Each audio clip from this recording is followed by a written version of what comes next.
आमीन। आप सबको जय मसीह की। प्रभु का धन्यवाद करते हैं आज के इस दिन के लिए।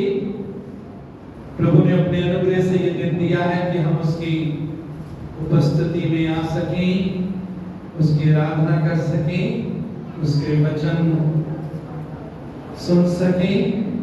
मेरे जीजो, आइए आज हम परमेश्वर के वचन में से एलिया के जीवन में आगे और अध्ययन करेंगे। जीवन के बारे में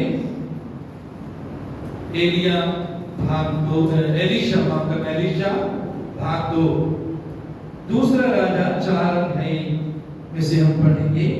यहाँ 8 पद में लिखा है, एक दिन की बात है कि एलीशा शूनेम को गया जहां एक कुलीन स्त्री थी और उसने उसे रोटी खाने के लिए विनती करके विवश किया। अतः जब जब वो उधर से जाता तब वो वहां रोटी खाने को उतरता था। एलीशा परमेश्वर का दास है। वो समय समय पर सफर के लिए, यात्रा के लिए जाता था और जब वो सफर में जा रहा है तो एक रास्ते में लिखा है कि कुलीन स्त्री जो बहुत ही अमीर या ऊंचे घराने की स्त्री है, उस स्त्री के घर के पास से वो गुजरता है। उसको देखकर स्त्री ने एलीशा से विनती की। उसने उसे रोटी खाने के लिए विनती करके विवश किया। विवश किया का अर्थ है मजबूर किया। हो सकता है पहले इस स्त्री ने एलीशा से कहा होगा कि मेरे घर में रोटी खाइए, उसने मना कर दिया होगा, लेकिन ये इसने मजबूर किया। कारण क्या था? क्यों मजबूर किया? ये स्त्री परमेश्वर के दास का दिल से आदर और सेवा करना चाहती है। मेरे जीसु प्रभु यीशु ने कहा, जो मेरे छोटे से छोटे दास के साथ जो तुम करते हो वो मेरे साथ करते हो। मेरे चीजों, जब भी समय मिलता है परमेश्वर के दासों की, परमेश्वर के लोगों की दिल से सेवा करें, उनका आदर करें, उनके लिए आशीष बने। तो जब जब वो उधर से जाता तब वो वहां रोटी खाने को उतरता था। इस स्त्री ने जो उसको विवश किया, मजबूर किया, इससे पता लगता है कि उसने उसको जरूर कहा होगा, ये परमेश्वर के दास, जब भी तू इधर से जाता है तो हमारे घर में रोटी खाया कर, हमारे घर में रुक कर जाया कर। इसीलिए परमेश्वर का दास जो है वो जब जब उधर से जाता तब वो वहां रोटी खाने को उतरता था। मेरे चीजों, परमेश्वर के वचन में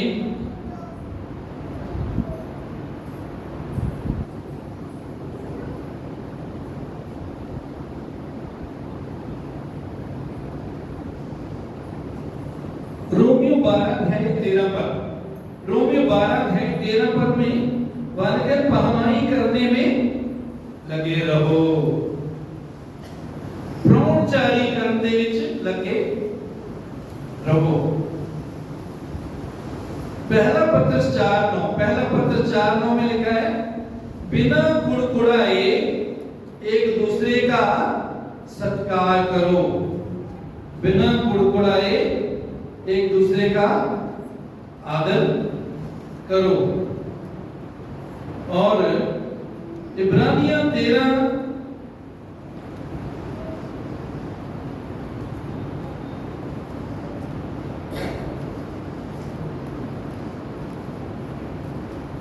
इब्रानियों 13:2 पढ़ी।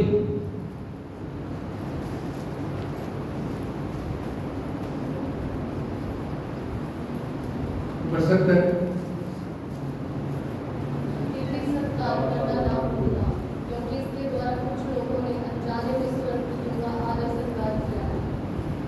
अतिथि सत्कार करना ना भूलना, मेहमान नवाजी करना ना भूलना। यदि कोई मेहमान आ गया तो मन में ये विचारना करने लगे, अब मेहनत करनी पड़ेगी, खाना बनाना पड़ेगा, समय देना पड़ेगा। अतिथि सत्कार करना ना भूलना। आगे, क्योंकि इसके द्वारा कुछ लोगों ने अनजाने में स्वर्गदूतों का आदर किया। अब बताएंगे किसके बारे में लिखा है? किसने ये समझकर कि मेहमान की मैं सेवा कर रहा हूं, लेकिन उसने अनजाने में स्वर्गदूतों की सेवा की, स्वर्गदूतों का आदर किया। बताएगा कोई? जी, शाबाश। अब्राहम के बारे में हम देखते हैं, पढ़ेंगे नहीं, उत्पत्ति 18 अध्याय 1 से 8 पद, उत्पत्ति 18 अध्याय 1 से 8 पद और 19 अध्याय 1 से 3 पद। यहां हम देखते अब्राहम मेहमानों को कुछ देकर बहुत खुश हुआ और उनको इसने भी विवेश किया, जिद की कि हमारे घर में आओ, रहो, और उनकी सेवा की। और अनजाने में उसने स्वर्गदूतों की सेवा की। स्वर्गदूतों ने परमेश्वर का संदेश उसको दिया, आशीष दी, बच्चे की आशीष भी उनके द्वारा परमेश्वर ने दी। स्वर्गदूतों के वचन परमेश्वर का दिया। मेरे चीजों, मेहमान निवाजी, पहुनाई करना, ये मसीहों में एक गुण होना चाहिए। परमेश्वर चाहता है कि हम मेहमान निवाजी करें। तो कभी भी कोई आ जाता है, अपनी योग्यता के मुताबिक, अपनी ताकत के मुताबिक उसकी सेवा करें। उसके बाद हम देखते हैं 9 पद में, 9 दूसरा राजा 4:9 यहां लिखा है, उस स्त्री ने अपने पति से कहा, सुन, ये जो बार बार हमारे यहां से होकर जाया करता है, वो मुझे परमेश्वर का कोई पवित्र भक्तजन जान पड़ता है।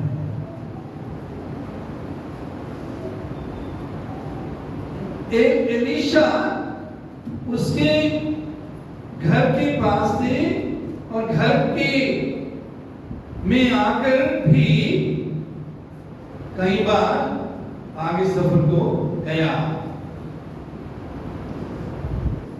और ये स्त्री एलीशा को देखकर, उसके व्यवहार को देखकर, उसके देखने को कैसे एलीशा देखता है, कैसे एलीशा बात करता है, कैसे एलीशा उठता है, बैठता है, कैसे व्यवहार करता है, उसके द्वारा इस स्त्री ने जान लिया कि ये परमेश्वर का पवित्र भक्त है, पवित्र जन है। कई बार क्या होता है, बहुत से लोगों को जब हम पहली बार देखते हैं, वो बहुत ही भक्त लगते हैं, परमेश्वर के दूत लगते हैं। ऐसा लगता है अभी अभी स्वर्ग से उतरकर आए हैं। लेकिन जब बार बार हम उनसे व्यवहार करते हैं, उनके साथ समय व्यतीत करते हैं, तो उनका असली रंग जो है वो पता लगने लग जाता है। मेरी चीजों, इस स्त्री ने एलीशा के बारे में गवाही दी, ये परमेश्वर का पवित्र जन है। सवाल है आपके बारे में, आपके पड़ोसी, आपके अपने परिवार के लोग, आपके रिश्तेदार, जहां आप काम करते हैं, जिन लोगों में आप जाते हैं, जो लोग आपके पास आते हैं, वो आपकी क्या गवाही देते हैं? आपके पीठ के पीछे क्या बोलते हैं? आपकी क्या छोड़कर जाते हैं गवाही आपकी? मेरे जैसे बहुत जरूरी है कि हमारे जीवन की गवाही सही हो। इसलिए कैसे हम देखते हैं, कैसे हम बोलते हैं, कैसे हम उठते हैं, बैठते हैं, कैसे व्यवहार करते हैं, कैसे हम कुछ देते हैं, कुछ लेते हैं, उसके द्वारा प्रभु की महिमा होनी चाहिए। दूसरों को पता लगना चाहिए कि ये पवित्र भक्त लोग हैं। पहले पद में लिखा है हम पवित्र प्रजा है। पवित्र का मतलब अलग किए हुए, संसार से अलग किए हुए हम हैं। आप और मैं संसार से अलग किए हुए लोग हैं। हम परमेश्वर के लिए अलग किए हुए लोग हैं। हम पाप से अलग किए हुए लोग हैं।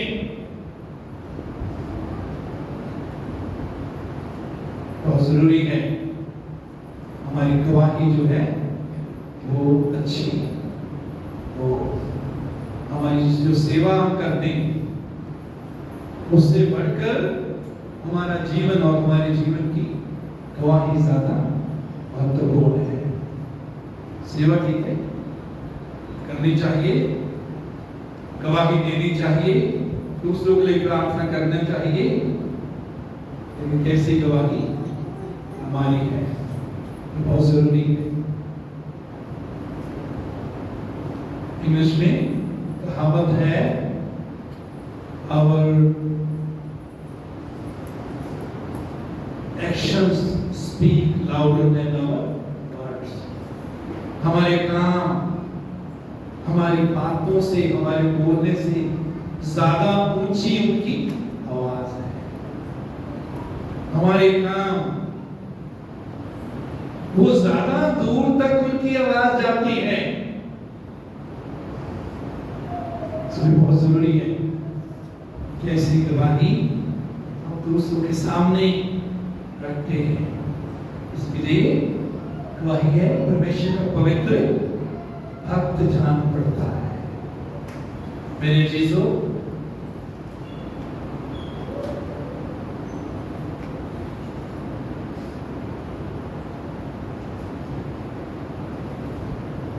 पहला पत्रस 1 है 15 और 16 पर।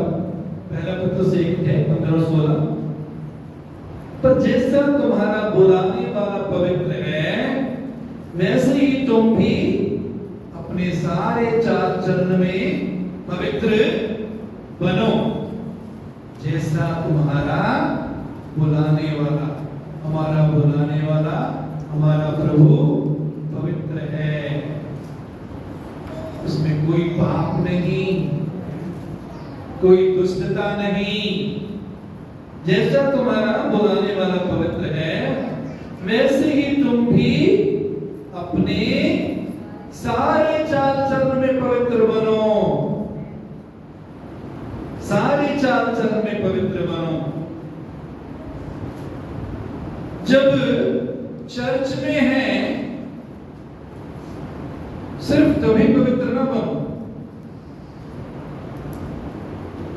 चर्च में बनना, पवित्र दिखना बहुत आसान है। लोगों के को पता लगे कि मैं बहुत प्रार्थना करने वाला हूँ, बहुत प्रार्थना करने वाली हूँ, बहुत आत्मिक हूँ, बहुत प्रभु की नजदीकी में हूँ। बहुत आसान है चर्च में लोग ये हमारे लिए देख सकते हैं, लेकिन जब हम अकेले होते हैं, जब घर में होते हैं, जब हम काम करते हैं, वहां भी तुम्हारा अपने सारे चाल चलन में पवित्र बनो। जब अकेले होते हैं, जो कुछ लोग ही हमारे साथ होते हैं, परिवार के लोग जब हमारे साथ होते हैं,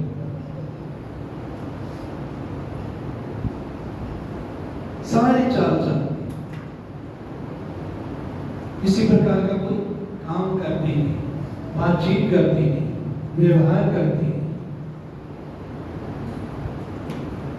लेन देन करते हैं, सबके द्वारा गवाही दिखनी चाहिए, पता लगना चाहिए कि ये फर्क लोग हैं, ये परमेश्वर के पवित्र भक्त हैं। वैसे तुम्हारे सारे चाल चलन में पवित्र बनो, क्योंकि लिखा है पवित्र बनो क्योंकि मैं पवित्र हूं। परमेश्वर कहता है पवित्र बनो क्योंकि मैं पवित्र हूं। हमारा परमेश्वर पवित्र है और वो चाहता है हम उसके बच्चे होने के नाते हम भी पवित्र बने।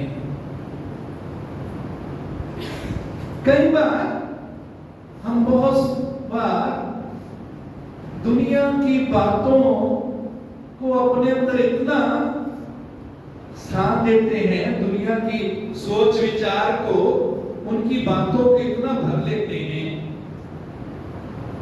कहते नहीं, पर हम परमेश्वर थोड़ा है, हम यीशु थोड़ा है। मेरे चीजों, यीशु हमें अपने जैसा बनाना चाहता है। रोमी 8:29 में लिखा है, जिन्हें उसने पहले से ठहराया, चुन लिया, उनको ठहराया कि उसके पुत्र के स्वरूप में। आपको और मुझको इसलिए परमेश्वर ने ठहराया कि हम उसके पुत्र यीशु के स्वरूप में हो। आप और मैं, हम यीशु जैसा स्वरूप हमारा हो, यीशु की तरह हम देखें, यीशु की तरह हम सोचें, यीशु की तरह हम बोलें। मेरे चीजों, पवित्र आत्मा और परमेश्वर का वचन यही कार्य हमारे जीवन में करता है। पवित्र आत्मा हमारे अंदर इसलिए डाला गया है, पवित्र आत्मा की तरह जब हमने नया जन्म पाया, उसी समय से पवित्र आत्मा हमें यीशु के समान बनाने के लिए कार्य उसने करना शुरू कर दिया है। प्रतिदिन कार्य करता है ताकि हम यीशु जैसे बनते जाएं। उसका वचन हमें यही बताता है, सिखाता है कि हमें कैसे यीशु के समान बनना है। मेरे चीजों, यदि हम परमेश्वर का वचन सुनकर ये निर्णय कर लेते हैं, प्रभु से मांगते हैं, प्रभु मुझे बदल, प्रतिदिन बदल, हर रोज बदल, मेरी चीजों को बदलना शुरू करता बदलता है। हो सकता है हम कहीं पर गिर जाएं, लेकिन खड़े होकर फिर आगे बढ़े। धर्मी देखा 7 बार गिरता है, परमेश्वर फिर भी उसको उठाता, वो खड़ा होकर आगे बढ़ता है। तो यदि कभी गिर भी जाते हैं, खड़े होकर आगे बढ़ें, प्रभु के साथ साथ साथ बने रहें, उसकी नजदीकी में रहें, उसके वचन से और उसके आत्मा से अपने आप को भरते रहें। कुलुस्सियों 3:16 में क्या लिखा है? मसीह का वचन तुम में कितना बसने पाए? अधिकाई से बसने पाए। मसीह का वचन तुम में अधिकाई से बसने पाए। अधिकाई से बसने के लिए जरूरी है वचन पढ़ने के लिए समय हमको चाहिए, प्रतिदिन समय निकालें। जरूरी है उस वचन को अपने अंदर रखें, उस वचन पर विश्वास करें, वचन में बने रहें, वचन पर खड़े रहें, वचन के साथ चलें। तो परमेश्वर का वचन और पवित्र आत्मा हमको प्रतिदिन बदलता है। मेरी चीजों, कई बार और से ऐसे बंधन या आदतें हमारे जीवन में होती हैं जिन पर आसानी से या एकदम जय पाना मुश्किल होता है।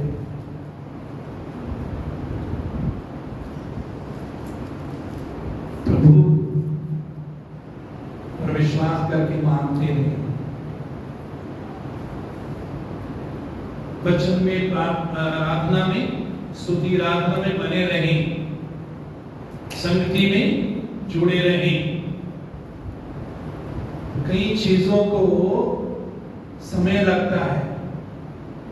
जब हम प्रभु में आते हैं, कई चीजें चमत्कारी रीति से हमारे जीवन में बदल जाती हैं, उनसे छुटकारा प्रभु दे देता है।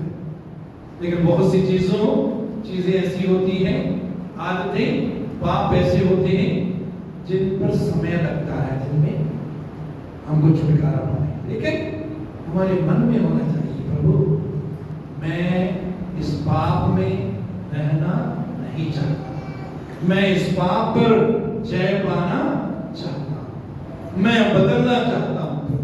तू मुझे प्रतिदिन बदल, तू मुझे प्रतिदिन अपने जैसा बना। ये हमारी प्रार्थना होगी, ये हमारी भावना होगी, तो हम रोज बरोज प्रतिदिन बदलते जाएंगे, यीशु जैसे बनते जाएंगे। जैसे हम पिछले साल थे ऐसे हम इस साल नहीं रहेंगे, जैसे कुछ महीने पहले थे ऐसे हम नहीं रहेंगे।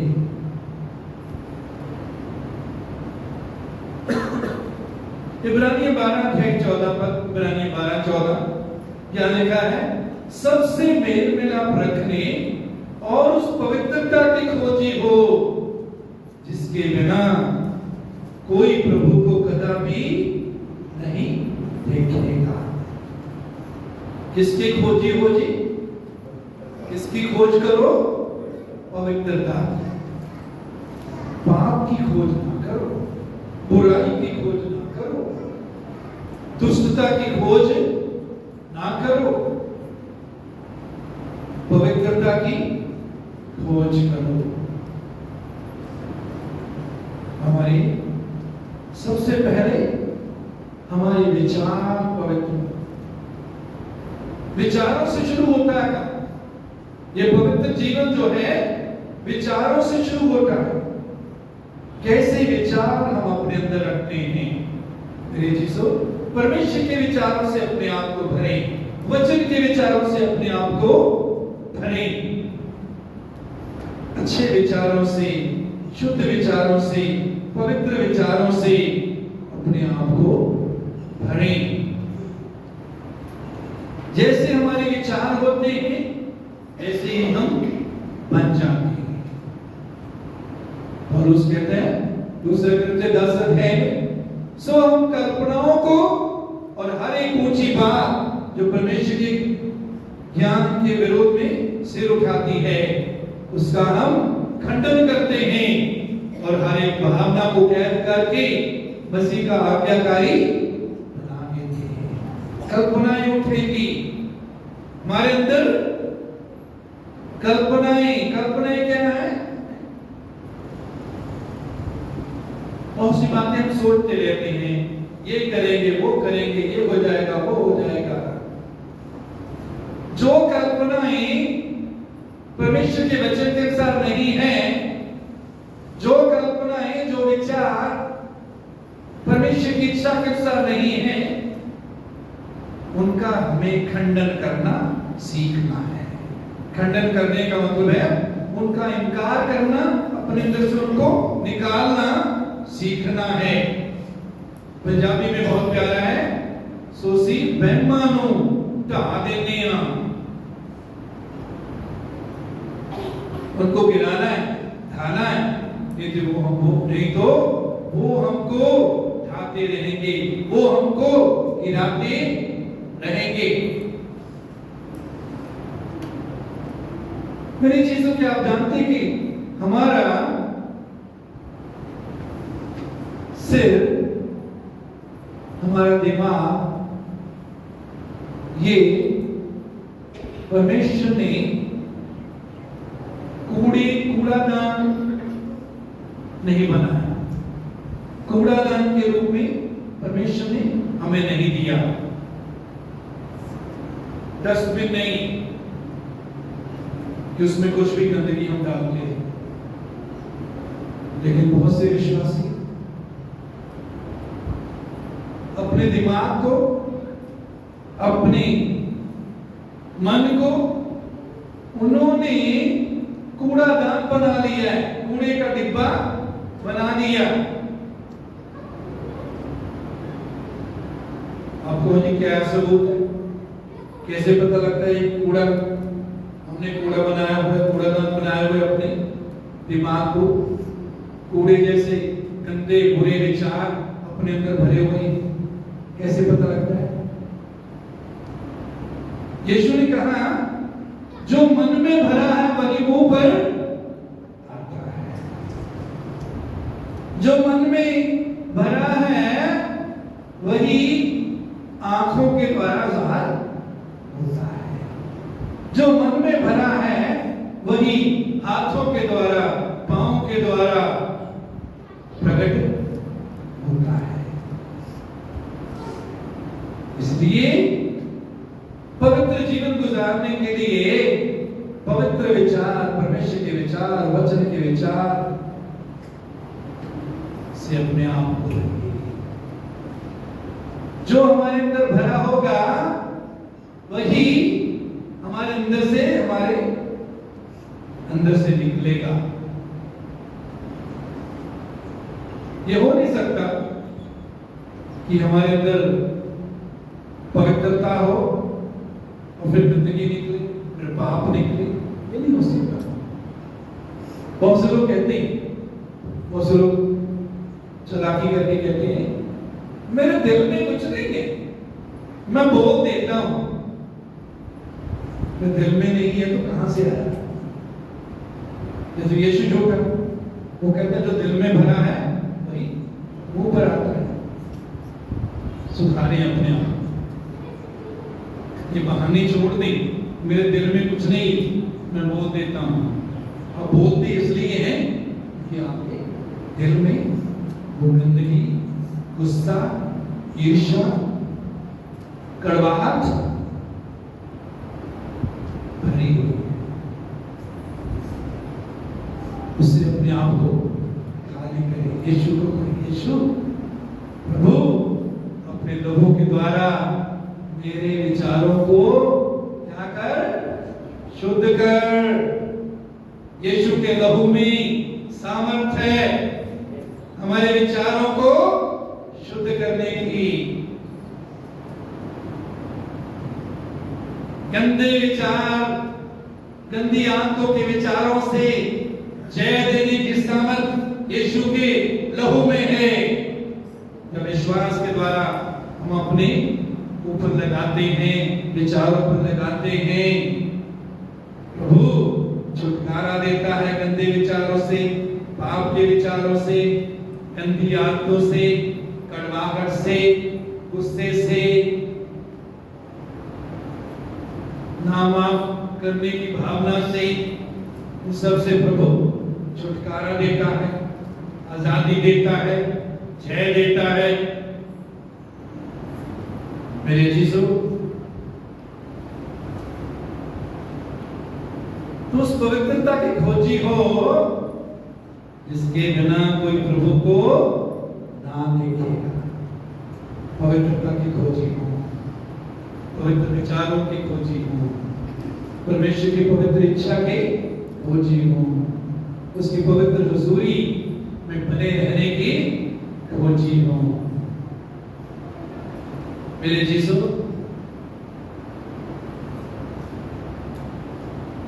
उसके बाद हम देखते हैं 10 पद में,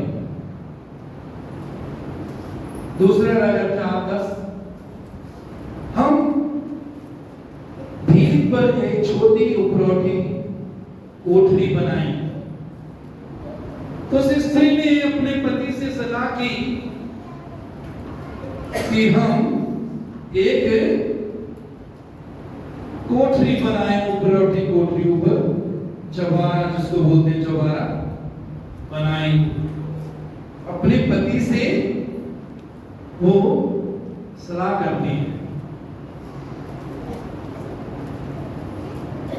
कोई भी अच्छी बात परमेश्वर आपके दिल में डालता है, यदि आप स्त्री हैं तो अपने पति से जरूर सलाह करें। पति से जरूर सलाह करें। पति को परमेश्वर ने परिवार का सिर, हेड बनाया है। ये परमेश्वर ने ये ठहराया है, शैतान नहीं ठहराया। ये अलग विषय है, इस पर हम ध्यान नहीं देंगे। पति को बोला स्त्री से अपनी देह के समान प्रेम करे। स्त्री को बोला वो हर बात में अपने पति के अधीन रहे। तो जब देह के समान पति प्रेम करेगा तो हर बात में नहीं चाहेगा कि मेरी ही मर्जी हो।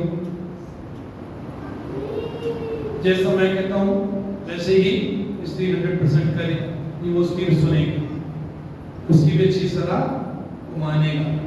लेकिन स्त्री के लिए परमेश्वर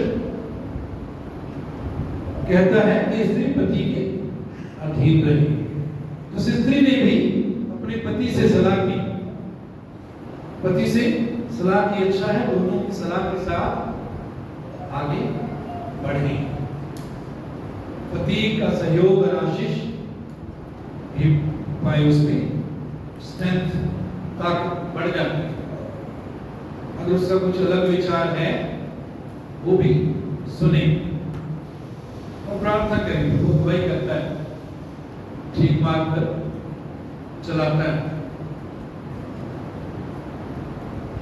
एक कोठरी बनाई और उसमें उसके लिए एक खाट, एक मेज, एक कुर्सी और एक दीवट रखें। जब जब वो हमारे यहां आए तब तब उसी में टिका करें। तो कोठरी बनाने का फैसला किया। और क्या फैसला यहां होता है कि उसके लिए कोठरी में खाट लगाएंगे, बिस्तर लगाएंगे और मेज और कुर्सी और दीवट जिस पर दीवा रखा जाता था। मतलब कहने का है कि परमेश्वर के जन की सारी जायज जरूरतें, जो साधारण रीति से जरूरतें रोजाना के जीवन में होती हैं, उन सब को उन्होंने देखा और पूरा किया। मेरे जीसू,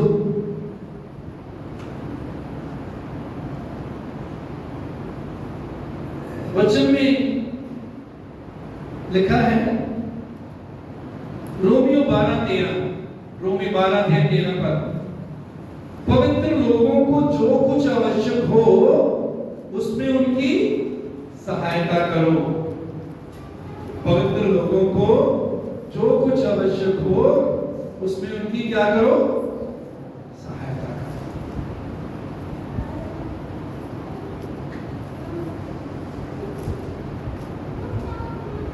प्रार्थना किया करें, प्रभु मुझे दिखा कहां मैंने किस प्रकार इसकी सहायता करनी है।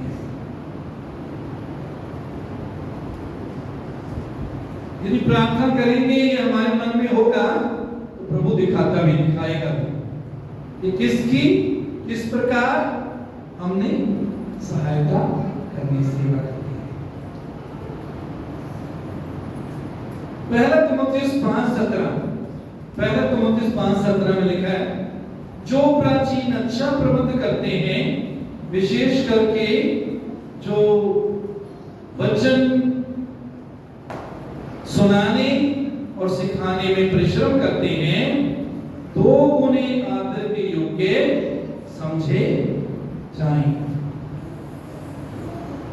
जो वचन सिखाने, सुनाने और सिखाने में मेहनत करते हैं, वो कितने आदर के योग्य समझे जाएंगे? कितने आदर के योग्य समझे जाएं? 2 गुने आदर के योग्य समझे जाएं। इस स्त्री ने परमेश्वर के दास को 2 गुने आदर के योग्य समझा।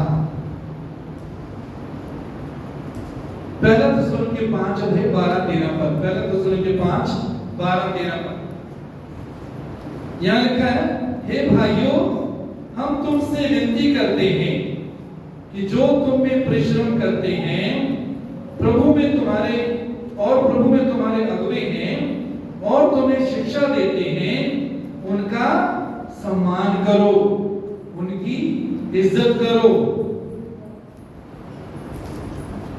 और उनके काम के कारण प्रेम के साथ उनको बहुत ही आदर के योग्य समझो। यहां पहले थिस्सलुनीके 5:12-13 में क्या कहता है? बहुत आदर के योग्य समझो। कितने आदर के योग्य समझो जी? बहुत आदर के योग्य समझो। पहला तीमुथियुस 5:17 में क्या कहता है? दुगने आदर के योग्य समझो। और यहाँ पहला थिस्सलुनीकियों 5 अध्याय में लिखा है, पौलुस कहता है बहुत ही आदर के, इसका मतलब 2 गुना से ज्यादा भी वो आदर हो सकता है। बहुत ही आदर के योग्य समझो। इस स्त्री ने अपने व्यवहार के द्वारा,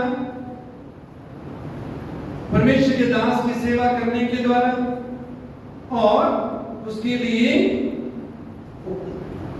कोठरी या चौबारा, आज की भाषा में जिसको बोलते हैं, बनाने के द्वारा, ऊपर जो कमरा बनाया जाता है उसको बनाने के द्वारा और जो उसके इस्तेमाल की चीजें हैं उनका प्रबंध करने के द्वारा उसने परमेश्वर के दास का आदर किया। मेरे यीशु, उसके बाद हम देखते हैं 13 पद में,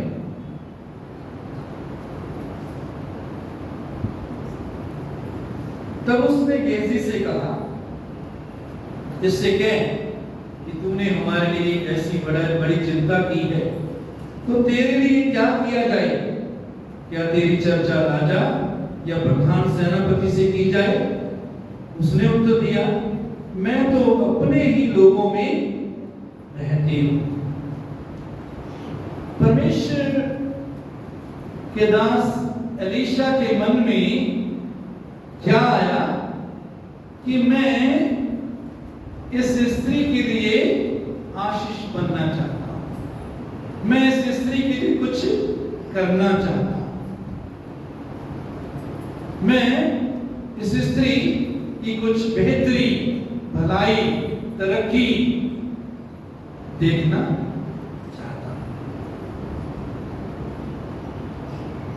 उसने कहा, क्या मैं राजा से या प्रधान सेनापति से तुम्हारी सिफारिश करो, तुम्हारा वो काम है जो नहीं हुआ, ताकि वो काम हो जाए। तो वो कहती है नहीं। मेरे चीजों, जिंदगी में जो कोई भी हमारी भलाई करता है उसके जरूर धन्यवादी। जिसने हमारे लिए कुछ किया है उसके लिए भी कुछ करें, आशीष करें। कभी भी अनथैंकफुल ना रहे। अनथैंकफुल होता है जो धन्यवादी नहीं होता। किसी ने कभी भी हमारे साथ कुछ किया, हमारे लिए समय दिया, हमारे लिए कुछ पैसे से सहायता की, या किसी प्रकार कुछ हमारे लिए किया, जरूर उसका धन्यवाद करें। जरूर उसके लिए भी आशीष बने, उसके लिए भी कुछ करें।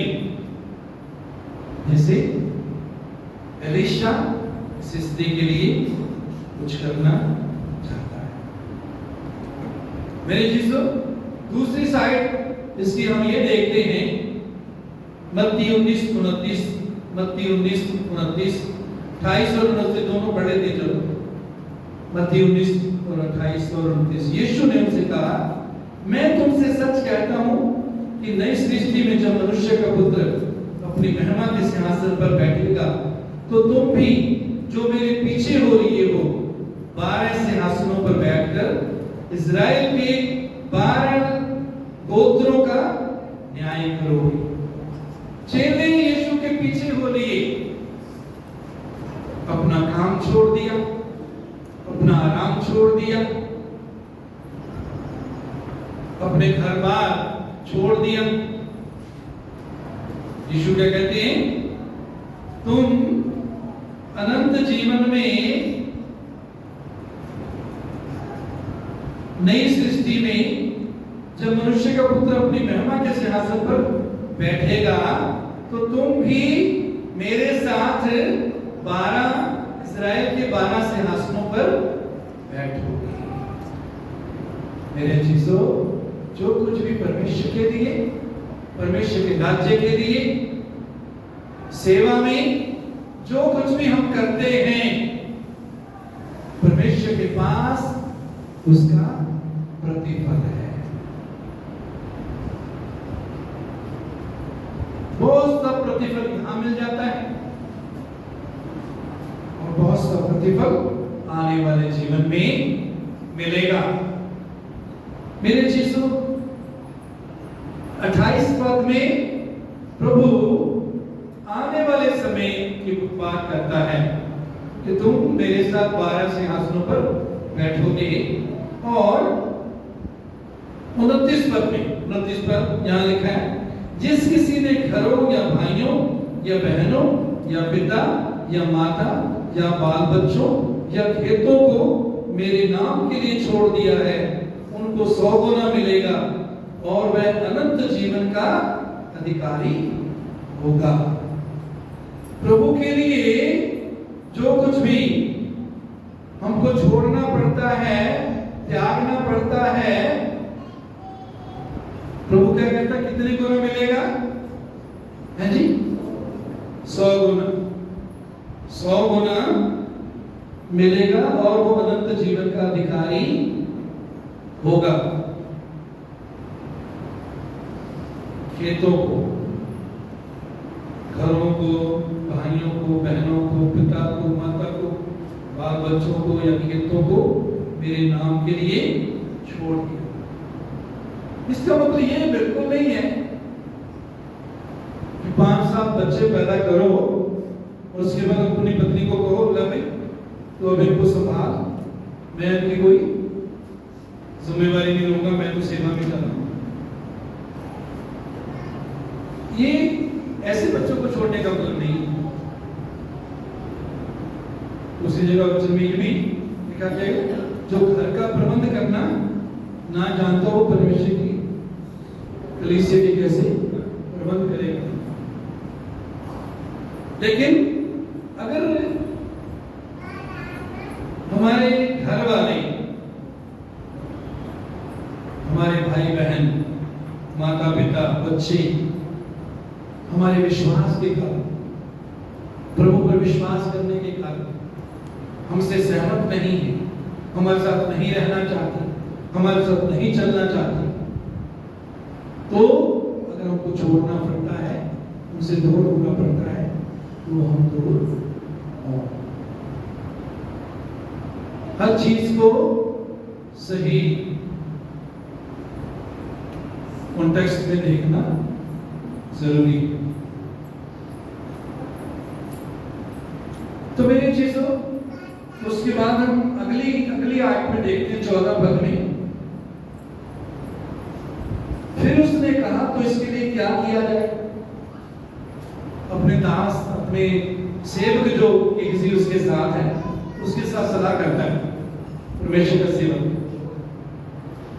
अच्छा है हम समय समय पर एक दूसरे के साथ सलाह भी करें,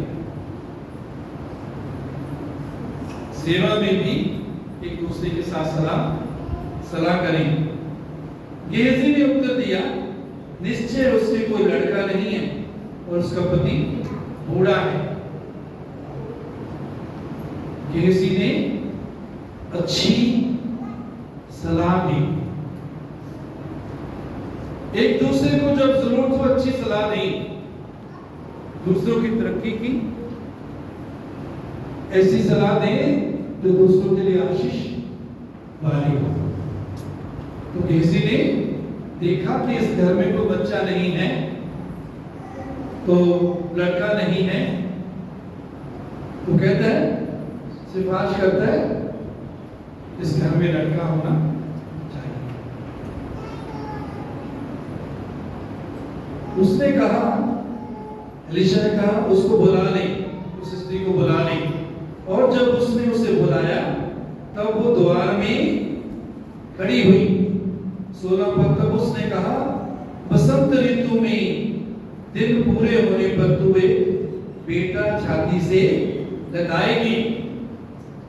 बसंत ऋतु में तू एक बेटे को अपनी छाती से लगाएगी। स्त्री ने कहा, हे मेरे प्रभु, हे परमेश्वर के भक्त, ऐसा नहीं, अपनी दासी को धोखा ना दे। मालूम नहीं क्यों इस स्त्री ने परमेश्वर के सेवक की बात का विश्वास नहीं किया।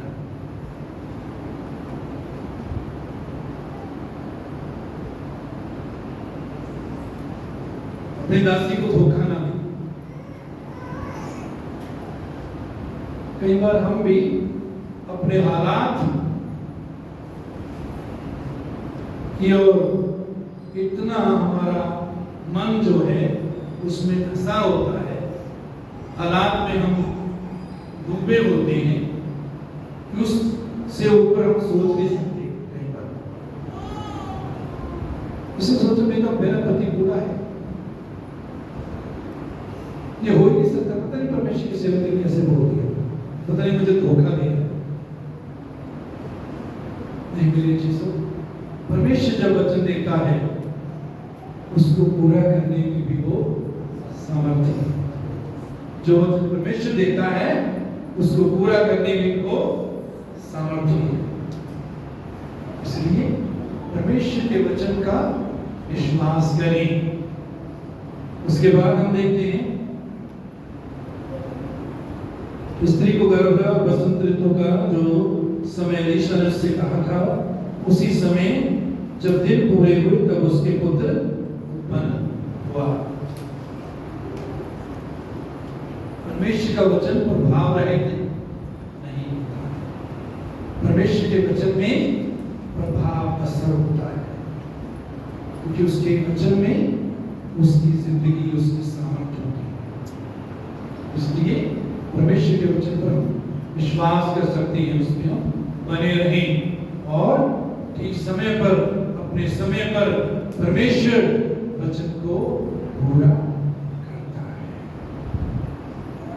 परमेश्वर के बलवंत हाथ के नीचे दीनता से रहो, जिससे वो उचित समय पर तुमको बढ़ाए। कई बार परमेश्वर हमको बढ़ाने का वचन देता है, लेकिन मेरे चीजों ठीक समय का इंतजार करें, परमेश्वर के समय का इंतजार करें, और जो परमेश्वर का समय ठीक समय आता है वो हमको बढ़ाता है, वो आशीष हमें देता है। तो जो उसने बोला था कि बसंत ऋतु में बच्चा होगा, तो बसंत ऋतु, ठीक बसंत ऋतु में परमेश्वर ने इस स्त्री को एलीशा के कहे अनुसार बच्चे की आशीष दी। मेरे चीजों उसके बाद हम देखते हैं 19 और 20 पद इसका पढ़ें। बच्चे के सिर में बहुत दर्द होता है और बच्चे की मृत्यु हो जाती है, और ये स्त्री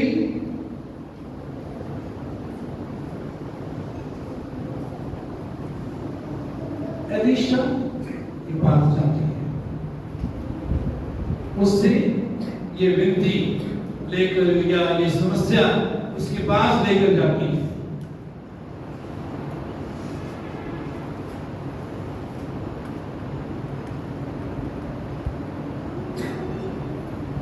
जब वो वहां गई 23 पद में, और एलीशा पूछता है आज तो उसके यहाँ क्यों आता है, माफ करना, उसके पति पूछता है आज न तो नए चांद का न विश्राम का दिन है। उसने कहा कल्याण होगा। तब उस स्त्री ने गले पर काठी बांधकर अपने सेवक से कहा आंखें चल, और मेरे कहे बिना आंखने में ढिलाई ना करना। तो वो चलते चलते कर्मेल पर्वत को परमेश्वर के भक्त के निकट पहुंची। उसे दूर से देखकर परमेश्वर के भक्त ने अपने सेवक गेहजी से कहा देख उधर तो वह शूनेमिन है। दूर से परमेश्वर का सेवक उसको देखकर पहचान गया, ये तो वही स्त्री है, शूनेमिन शहर में रहने वाली शूनेमिन स्त्री है। अब उससे मिलने को दौड़ जा और उससे पूछ कि तू कुशल से है, तेरा पति भी कुशल है, लड़का भी कुशल से है। पूछने पर स्त्री ने कहा हाँ सब कुछ कुशल है। देखिए हम जानते हैं कि उसका पुत्र मर गया और वो इस समस्या को जो पुत्र के मरने की खबर, इस समस्या को लेकर एलीशा के पास जाती है। और एलीशा ने जब पूछा क्या सब कुछ ठीक है, तो वो क्या बोली, सब कुछ हाँ कुशल है, हाँ कुशल से है, हाँ सब कुछ ठीक है। देखिए इसका बेटा मरा हुआ है, लेकिन ये कह रही है सब कुछ ठीक है, सब कुछ कुशल है। क्या ये झूठ बोल रही है? बोलिए, झूठ बोल रही है, सच बोल रही है? दुनियावी तौर पर, शारीरिक तौर पर ये झूठ बोल रही है, लेकिन मेरे चीजों ये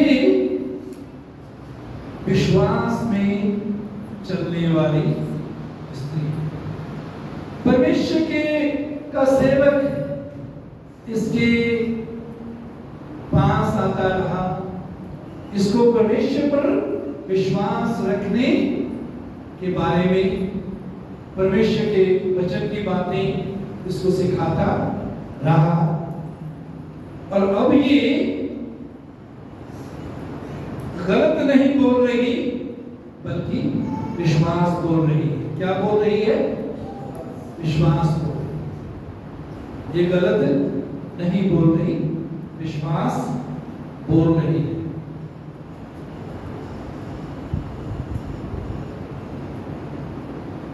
दूसरा ग्रंथी 4:13 में लिखा है, मैंने विश्वास किया इसलिए मैं बोला। मैंने विश्वास किया इसलिए मैं बोला। इसने भी विश्वास किया कि एलीशा इस बच्चे को जीवन देने के लिए परमेश्वर ने एलीशा को सामर्थ्य दी है। परमेश्वर एलीशा के द्वारा इस बच्चे को जिंदगी दे सकता है। उसने इस बात पर विश्वास किया। मैंने विश्वास किया इसलिए मैं बोला। उसने विश्वास किया इसलिए वो बोली कि सब कुछ ठीक है। मेरे चीजों, दूसरे ग्रंथियों 5:7 में लिखा है, हम रूप को देखकर नहीं पर विश्वास से चलते हैं। रूप को देखकर का मतलब है जो हमको देखता है, हालात को देखकर हम नहीं चलते पर विश्वास से चलते। ये स्त्री भी हालात को देखकर नहीं चली। इसलिए जब एलीशा ने पूछा क्या हाल है, उसने कहा सब कुछ सही है, सब कुछ सही। जो इसने विश्वास किया था वही उसने बोला। जो उस समय के हालात थे वो उसके साथ नहीं बोले। हालात के मुताबिक रूप को देखकर उसको क्या बोलना चाहिए था, बहुत बुरा, मेरा तो सब कुछ उजड़ गया। इससे अच्छा परमेश्वर को देना ही नहीं चाहिए था। क्यों परमेश्वर ने दिया? हालात को देखकर यदि वो चाहती तो ऐसा हो, लेकिन वो हालात को देखकर, रूप को देखकर नहीं, विश्वास से चलती है। वह विश्वास से चलते हैं। तो ये स्त्री हमको यहाँ सिखाती है कि हम भी विश्वास में, परमेश्वर का वचन जो कहता है उसमें बने रहें और परमेश्वर हमारे विश्वास के अनुसार। बच्चों ने कई जगह यीशु ने कहा तेरे विश्वास के अनुसार तेरे लिए हो जाए, तेरे विश्वास के अनुसार तेरे लिए हो जाए। विश्वास करने वाले के लिए सब कुछ हो सकता है। जो इंसान से नहीं होता वो परमेश्वर से हो सकता है, परमेश्वर कर सकता है। मेरे चीजों, उसके बाद हम देखते हैं 27 पद में, वो पहाड़ पर परमेश्वर के भक्त के पास पहुंची और उसके पांव पकड़ने लगी। तब गेहजी उसके पास गया और उसे धक्का देकर हटाए, परंतु परमेश्वर के भक्त ने कहा उसे छोड़ दे, उसका मन व्याकुल है, परंतु यहोवा ने मुझको नहीं बताया, छिपा ही रखा है। ये स्त्री एलीशा के पांव में गिरी, लेकिन गेहजी जो उसका सेवक है उसको धक्का दे रहा है, हट हट पीछे।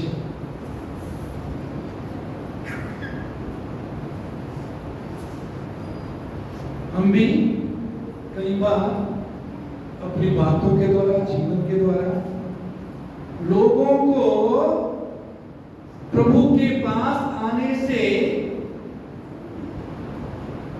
प्रभु के सेवकों के पास भी आने से हम रोकते हैं।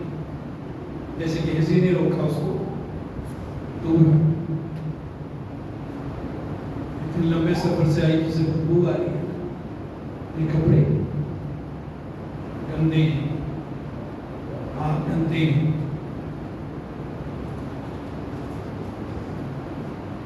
मेरे चीजों, किसी के लिए ठोकर का कारण ना बने।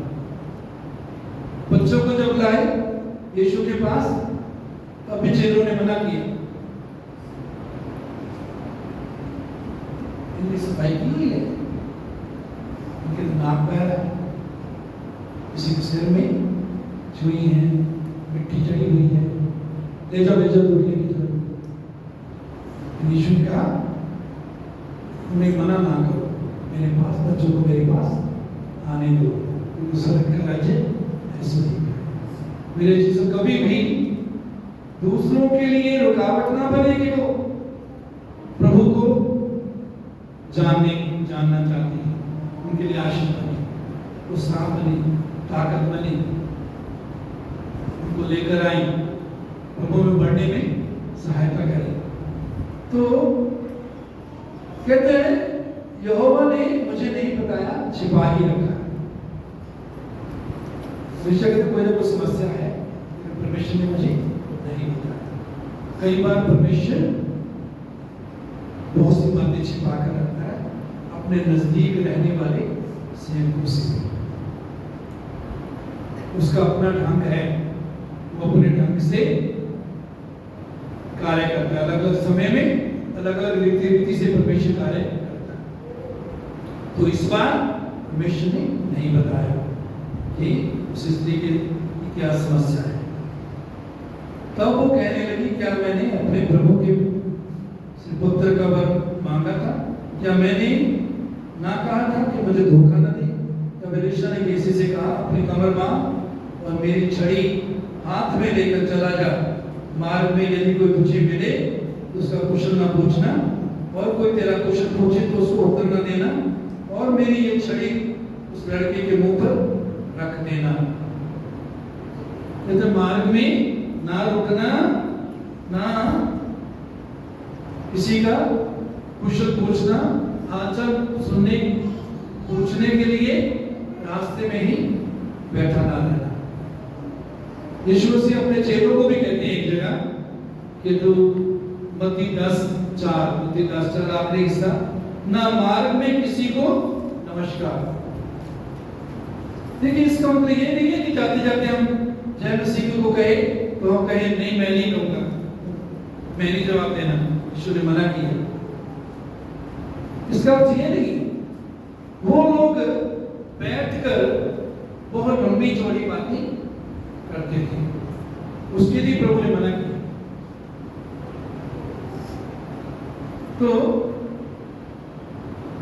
हम भी कई बार ऐसे करते हैं, जब परमेश्वर को काम करने के लिए बोलता है तो हम बजाय कि उस काम को करें, हम बहुत सी ऐसी बातों में समय नष्ट करना शुरू कर देते हैं जो महत्वपूर्ण नहीं, जो जरूरी नहीं। तो एलीशा कहता है रास्ते में नहीं रुकना, छड़ी लेकर जाओ मेरी, लड़के के मुंह पर रखना। लेकिन उसने छड़ी रखी, लड़का अच्छा नहीं हुआ। बहुत से लोगों का विचार ऐसा है कि इसलिए इस छड़ी के द्वारा लड़के को जिंदगी नहीं मिली क्योंकि इस गेहजी में लालच था। उसके बारे में आगे हम पढ़ते हैं, उसने लालच किया और कोड उसको हो गया। लेकिन जब एलीशा से वो मिलता है और बताता है कि वो लड़का अच्छा नहीं हुआ, जब एलीशा घर में आया तो एलीशा घर में गया तो क्या देखा कि लड़का मरा हुआ उसकी खाट पर पड़ा है। तब उसने अकेले भीतर जाकर द्वार बंद किया और यहोवा से प्रार्थना की। तब वो चढ़कर लड़के पर इस रीति से लेट गया कि अपना मुंह उसके मुंह से और अपनी आंखें उसकी आंखों से और अपने हाथ उसके हाथों से मिला दिए और वह लड़के पर पसर गया। तो लड़की की देह गर्म होने लगी।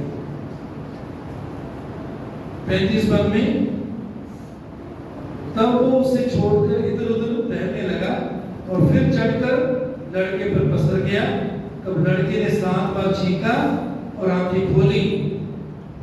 तब एलीशा ने 36 गेहजी को बुलाकर कहा, शूनेमिन को बुला ले। तब उसके बुलाने से वह उसके पास आई। तो उसने कहा, अपने बेटे को उठा ले। और वो भीतर गई, उसके पांव पर गिर भूमि पर झुककर दंडवत किया और फिर अपने बेटे को उठाकर निकल गई। परमेश्वर का सेवक हम यहां देखते हैं अपनी आंखें उस बच्चे, मरे हुए बच्चों की आंखों पर रख के, अपना मुंह उसके मुंह पर रख के उस पर लेट दिया। मानो परमेश्वर जन कह रहा है, परमेश्वर मेरा जीवन चाहे ले ले, मेरा जीवन उस बच्चे में डाल दे, मुझ पर चाहे मौत आ जाए, इस बच्चे को जिंदगी दे दे। मेरे यीशु दूसरे ग्रंथ 4 अध्याय 11 और 12 पद में, बाद में आप पढ़ लेना, दूसरे ग्रंथ 4 अध्याय 11 12 पद वाले पौलुस कहता है मौत हम में प्रभाव डालती है और जिंदगी उन पर प्रभाव डालती है। परमेश्वर के सेवकों को बहुत बार मरना पड़ता है आत्मिक रीति से, और उसके तो मैं प्रतिदिन मरता हूं, मैं प्रतिदिन मरता हूं। अपनी इच्छाओं के लिए बहुत बार मरना पड़ता है, अपने आराम के लिए बहुत बार मरना पड़ता है, ताकि दूसरों को जिंदगी मिले।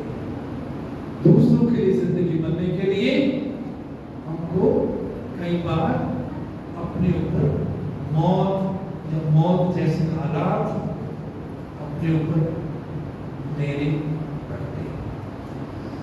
और उससे कहता है मुझको चाहे मौत मिले, हमको समझे मेरे यीशु, हमको यदि प्रभु की सेवा में दीन होना पड़ता है, सहना पड़ता है, दुख उठाना पड़ता है, कुछ त्यागना पड़ता है, छोड़ना पड़ता है, नीचे होना पड़ता है, झुकना पड़ता है, ताकि दूसरों को जिंदगी मिले। हम पर हमें ऐसा लगता है कि हम मर जाएंगे, हम पर मौत आ रही है, लेकिन दूसरों को जीवन, यही आपके और मेरे लिए परमेश्वर का यही उद्देश्य है कि हमारे द्वारा मसीह का जीवन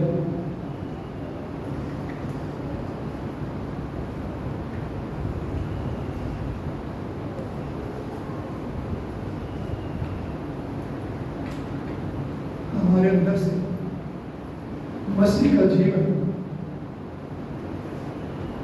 दूसरों को छुए, हमारे अंदर से मसीह का जीवन दूसरों में जाए। हमें यदि अपनी इच्छाओं के लिए मरना पड़े तो हम मरें, अपने आराम के लिए मरना पड़ता है मरें,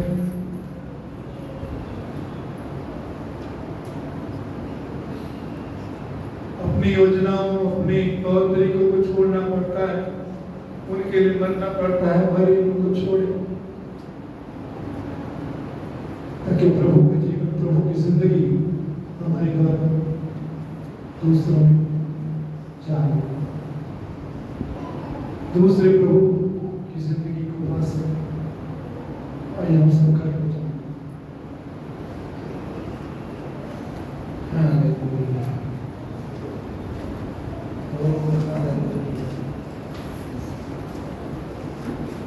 धन्यवाद करते तेरे दास एलीशा के जीवन के लिए,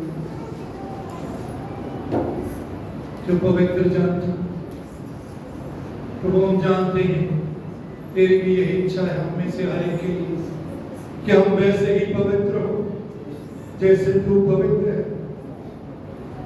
अनुग्रह दे प्रभु, हम पवित्रता की खोज में रहे, हमारे विचार पवित्र हो, हम पवित्र विचारों की खोज में रहे। तेरे विचार पवित्र हैं, तेरा वचन पवित्र है, उससे भी हम अपने आप को भरते रहे। तेरे पवित्र विचार वही हमारी आंखों पर नियंत्रण करे, तेरे पवित्र विचार ही हमारी जुबान से निकलने पाए, हमारे हाथों पांवों से तेरे पवित्र विचार प्रकट होने पाए।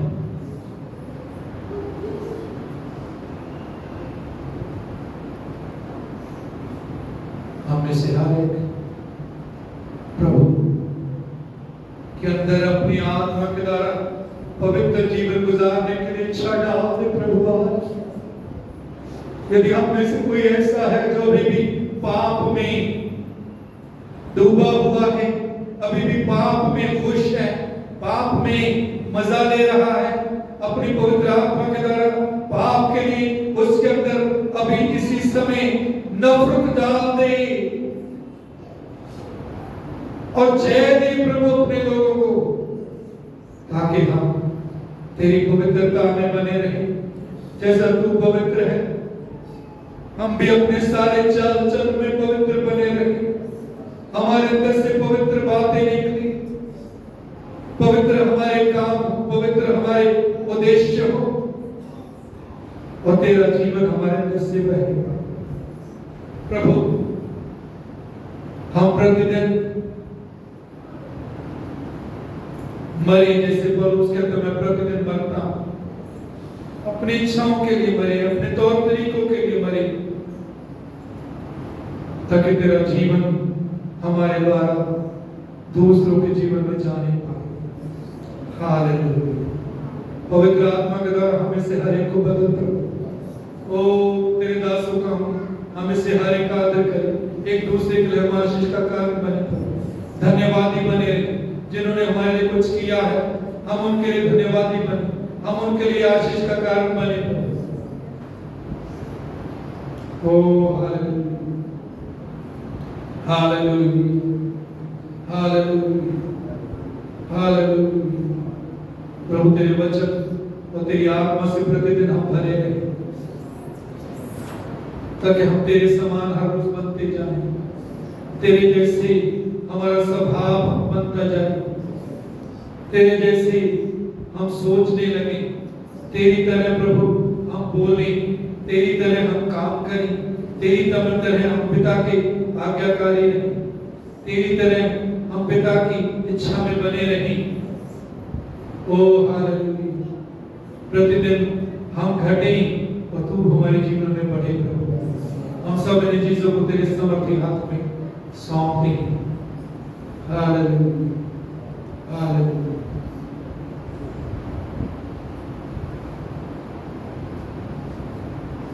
ये वचन प्रभु हम सबके जीवन में जड़ पकड़ने पाए, फल लाने पाए।